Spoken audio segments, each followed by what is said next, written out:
29 जुलाई 2019 को पूजा सिंह डे नाम की 32 साल की महिला कोलकाता से बेंगलुरु के लिए फ्लाइट पकड़ती है। बेंगलुरु पर लैंड करने के बाद इसने ऑनलाइन टैक्सी पहले से ही बुक कर रखी थी। एयरपोर्ट के बाहर इसे वही टैक्सी मिल जाती है। वो टैक्सी इसे एयरपोर्ट से इसके होटल तक छोड़ देती है। दरअसल ये जो प्रिया सिंह डे नाम की लड़की थी, ये पहले मॉडलिंग किया करती थी, लेकिन फिर इसकी शादी हो जाती है। शादी के बाद ये कोलकाता में ही अपने पति के साथ रहा करती थी और ये इवेंट मैनेजमेंट का काम किया करती थी। और इसी काम के चलते 29 जुलाई 2019 को ये कोलकाता से बेंगलुरु आई हुई थी। अब जिस वक्त ये एयरपोर्ट से अपने होटल की तरफ टैक्सी में बैठकर जा रही थी, तो ये टैक्सी वाले से बात करना शुरू कर देती है। इसे टैक्सी वाले का नेचर काफ़ी अच्छा लगता है, तो ये उससे ये कहती है कि 31 तारीख यानी कि 2 दिन के बाद इसे वापस होटल से एयरपोर्ट जाना है, क्योंकि इसकी कोलकाता के लिए फ़्लाइट है, तो तुम मुझे ड्रॉप कर देना। अब अक्सर क्या होता है, जो ऑनलाइन टैक्सी आप बुक करते हैं, अगर उस ड्राइवर से आप ऑनलाइन डील कर लेते हैं तो ड्राइवर को ज़्यादा बेनिफिट होता है। और पूजा सिंह डे ने इस टैक्सी ड्राइवर के साथ ऑफलाइन डील कर ली थी 1200 में। अब दिन आ जाता है 31 जुलाई 2019 का। होटल से निकलने से पहले पूजा सिंह डे अपने पति को कोलकाता में कॉल करती है और उनसे ये कहती है कि वो होटल से निकल रही है और दोपहर तक वो वापस कोलकाता में पहुंच जाएंगी। इसके बाद टैक्सी आ जाती है और टैक्सी में वे बैठकर पूजा सिंह डे अपने होटल से निकल जाती है। अब 31 जुलाई 2019 की दोपहर तक पूजा सिंह डे को कोलकाता पहुंच जाना चाहिए था, लेकिन सुबह से शाम हो चुकी थी और शाम से रात हो गई थी। लेकिन अब तक पूजा सिंह डे अपने घर तक नहीं पहुंची थी। पूजा सिंह डे का पति लगातार उसके दोनों मोबाइल पर फ़ोन कर रहा था, लेकिन दोनों ही मोबाइल स्विच ऑफ आ रहे थे।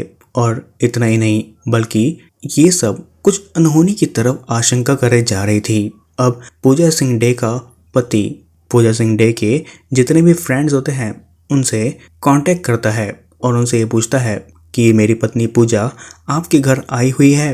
इसी के चलते पूजा के हस्बैंड को ये पता चलता है कि वे किसी के घर में नहीं पहुंची है और किसी को भी पूजा के बारे में कोई भी इंफॉर्मेशन नहीं मिली है। इसी के चलते पूजा का हस्बैंड ये डिसाइड करता है कि वो उसकी मिसिंग रिपोर्ट को फाइल करवा देगा और वो अपने घर से सीधे ही पुलिस स्टेशन की ओर निकल जाता है कि तभी उसके मोबाइल पर पूजा सिंह के नंबर से एक टेक्स्ट मैसेज आता है, जिसमें ये लिखा हुआ था, मैं हैदराबाद में हूँ, मुझे कुछ इमरजेंसी में कुछ कैश की नीड है। यहाँ पर पूजा अपने पति से ये कह रही थी कि मैं हैदराबाद में हूँ और मुझे कुछ पैसों की आवश्यकता है। इसके बाद पूजा ने अपने पति को दूसरा मैसेज ये किया कि उसे 5 लाख रुपए की आवश्यकता है। वहीं अब यहाँ तक देखने पे ये सारी चीज़ें नॉर्मल लग रही थी कि शायद पूजा को कोई काम आ गया हो और वो शायद इसी काम के चलते हैदराबाद में चली गई हो और उसे कुछ पैसों की आवश्यकता आ गई हो। लेकिन पूजा का पति ये नोटिस करता है कि ये मैसेज भेजने वाली पूजा नहीं बल्कि कोई और है, क्योंकि पूजा की इंग्लिश तो काफ़ी अच्छी थी और ये जो टेक्स्ट मैसेज पूजा के हस्बैंड को मिले थे उन टेक्स्ट मैसेजेस में काफ़ी ज़्यादा स्पेलिंग मिस्टेक थी। यानी कि किसी ने टूटी फूटी इंग्लिश में इन मैसेजेस को टाइप करके पूजा के हस्बैंड को भेजा था, जिससे पूजा सिंह का हस्बैंड ये समझ जाता है कि पूजा सिंह नहीं बल्कि इस मोबाइल पर कोई और ही अपने हाथ चला रहा है। और ये बात जानते हुए वह नज़दीकी पुलिस स्टेशन में जाता है और कोलकाता पुलिस को इस बात में तुरंत ही इन्फॉर्मेशन दे देता है और वो ये सारी बातें पुलिस को बता देता है। वहीं पुलिस को इन सारी इन्फॉर्मेशन लेने के बाद पुलिस को तो एक्शन ले लेना चाहिए था। उन पुलिस वालों को बेंगलुरु पुलिस से संपर्क करना चाहिए था। पूजा की डिटेल्स देकर उसकी छानबीन करने के लिए कहना चाहिए था, लेकिन कोलकाता पुलिस ने ऐसा किया ही नहीं। उन्होंने रिपोर्ट को फाइल किया और ये कहा कि आप घर चले जाइए, आपकी बीवी जल्द ही अपने घर में वापस लौट जाएंगी। कोलकाता पुलिस को ये लग रहा था कि पूजा पढ़ी लिखी एक होशियार लड़की है, कहीं चली गई होगी और काम खत्म होने के बाद वो अपने घर में वापस लौट जाएंगी। अब इधर कोलकाता पुलिस तो इस केस पर कोई भी एक्शन नहीं ले रही थी, लेकिन उधर बेंगलुरु एयरपोर्ट के पास अगले ही दिन 1 अगस्त 2019 के दिन एक व्यक्ति ये देखता है कि एक महिला औंधे मुंह जमीन पर पड़ी हुई है। और जब वो व्यक्ति उस महिला के करीब जाकर ये चेक करता है तब उस आदमी को ये पता चलता है कि इस महिला की पहले ही मृत्यु हो चुकी है। उस महिला के चेहरे को काफी भारी चीज से कुचला गया था और इसी के चलते उसका चेहरा पहचान पाना काफी ज्यादा मुश्किल हो रहा था। और इस महिला की जो डेड बॉडी वहां पर मिली थी ये बेंगलुरु एयरपोर्ट से करीब 1 से 1.5 किलोमीटर के दायरे पर मिली थी। वहीं कुछ लोग वहां पर पुलिस को बुला लेते हैं।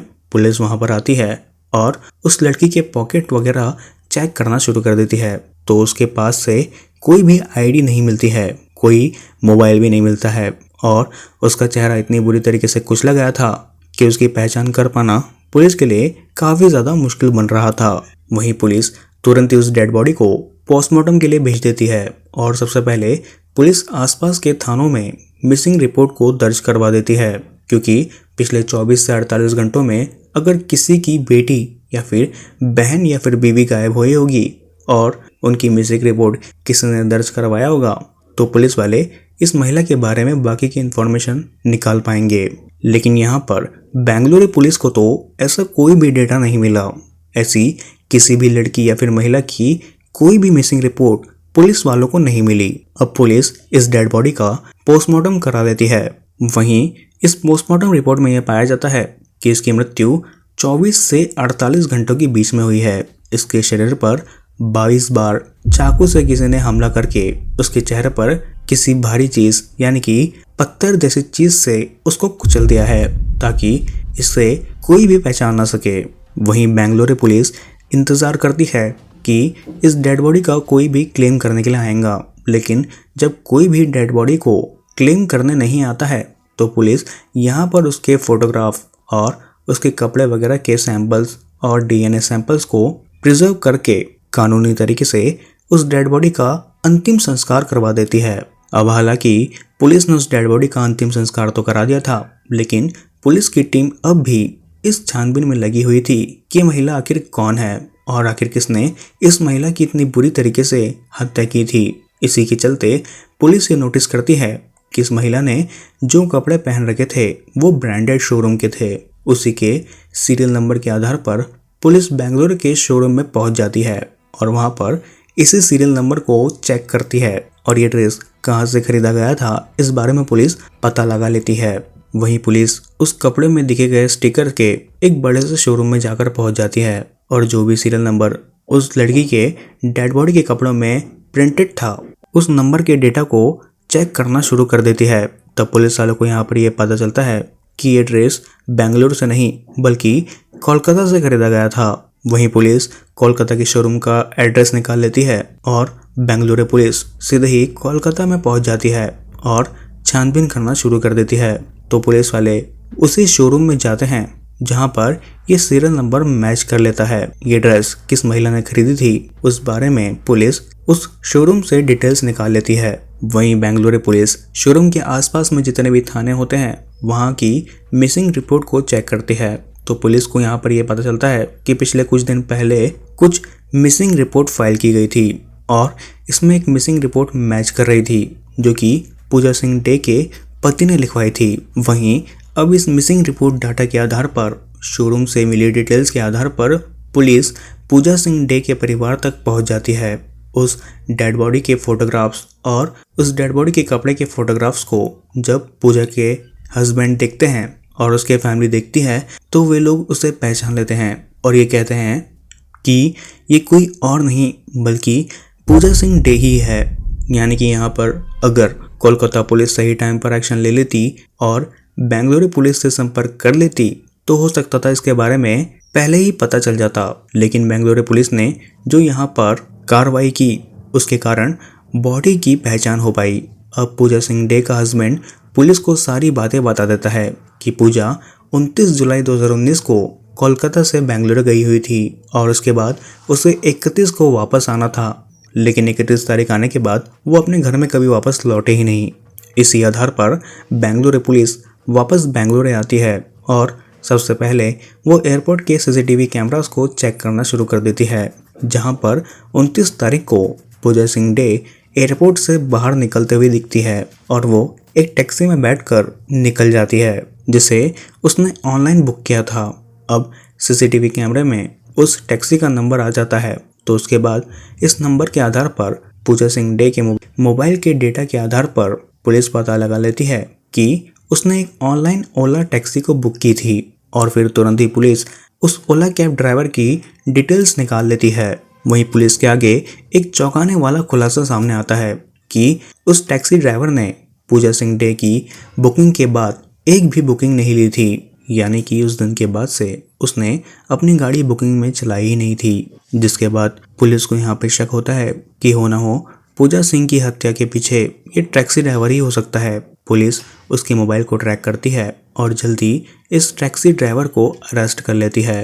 इसका नाम HM नागेश था और इसकी उम्र करीबन 25 से 26 साल की थी। पुलिस उसको अरेस्ट कर लेती है और अरेस्ट करने के बाद पुलिस स्टेशन में लाने के बाद नागेश के साथ पुलिस पूछताछ करना शुरू कर देती है। तभी नागेश पुलिस वालों को ये कहता है कि 29 जुलाई को उसने एयरपोर्ट से पूजा को पिक किया था और उसे होटल में जाकर छोड़ दिया था। उसके बाद वो ये नहीं जानता है कि आगे पूजा सिंह डे वहां से कहाँ गई। अब यहाँ तक तो उस ड्राइवर की बातें वेरीफाई हो चुकी थी, लेकिन पुलिस अब उस होटल में जाती है जहां पूजा सिंह रुकी हुई थी। वहीं पुलिस होटल में लगे सीसीटीवी कैमरास को चेक करती है तो पुलिस को यहाँ पर यह पता चलता है कि 31 जुलाई 2019 की सुबह वो होटल से बाहर निकली थी और फिर वो इसी टैक्सी में बैठकर होटल से गई थी। जबकि ये ड्राइवर इस बात से ये मना कर रहा था कि 31 तारीख को इसने पूजा को पिक किया था।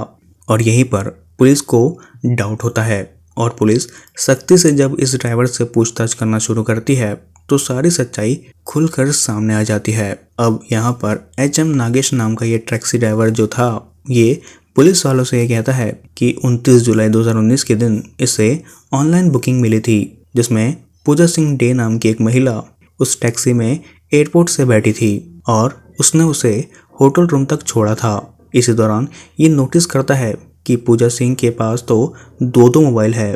उसके पास एक एप्पल का मोबाइल था और दूसरा सैमसंग का मोबाइल था। और इतना ही नहीं बल्कि उसने तो महंगे कपड़े भी पहन रखे थे। वो फ़ोन पर किसी से बात कर रही थी। तो उसने इन सारी चीज़ों को देखते हुए नागेश को यहाँ पर ये लगा कि महिला काफ़ी अच्छे और अमीर घर की है। इसके पास पर्स भी है तो हो सकता है इसके पर्स में काफ़ी ज़्यादा पैसा हो और इसी के चलते नागेश के मन में लालच जाग गया। अब इसी दौरान पूजा डे नागेश को ये कहती है कि उसे 31 तारीख को फिर से होटल से वापस एयरपोर्ट जाना है और उसके लिए वो उसे लेने आए और इसकी बुकिंग वो ऑनलाइन नहीं करेंगी, ऑफलाइन ही पेमेंट कर देंगी।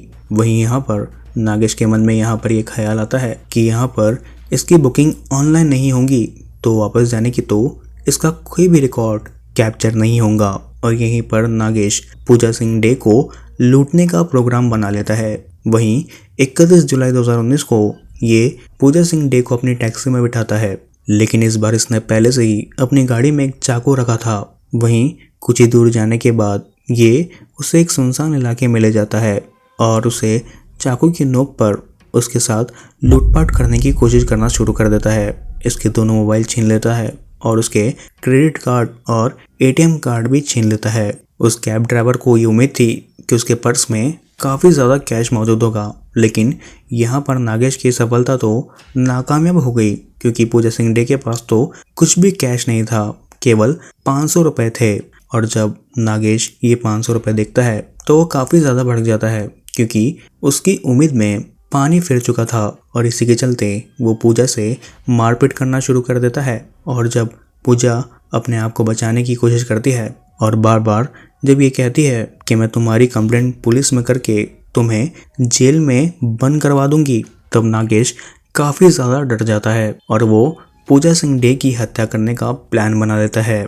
ये तकरीबन 22 बार चाकू से उसके ऊपर हमला करता है और हमला करने के बाद ये उसी एयरपोर्ट से 1 से 1.5 किलोमीटर दूर एक सुनसान इलाके में उस डेड बॉडी को लेके जाकर उस डेड बॉडी को अपने कार से बाहर निकालता है और एक बड़े पत्थर से बार बार उसके चेहरे पर हमला करना शुरू कर देता है, जिसकी वजह से उसका चेहरा पूरी तरीके से बिगड़ जाता है। इसके बाद वो उसके दोनों मोबाइल ले लेता है और एटीएम कार्ड और क्रेडिट कार्ड अपने पास में रख लेता है। और ये सारी चीज़ करने के बाद वो पूजा सिंह डे के हस्बैंड को टेक्स्ट मैसेज करता है कि मैं हैदराबाद में हूँ और मुझे 5 लाख रुपए की आवश्यकता है। वहीं उस कैब ड्राइवर को यहाँ पर यह लगता है कि पूजा का पति उसके अकाउंट में पैसे भेज देगा तो वो एटीएम से निकाल लेगा। पर दूसरी ओर तो पूजा का हस्बैंड ये सारी चीज़ समझ चुका था। उसे इस बारे में भनक लग चुकी थी कि उसके साथ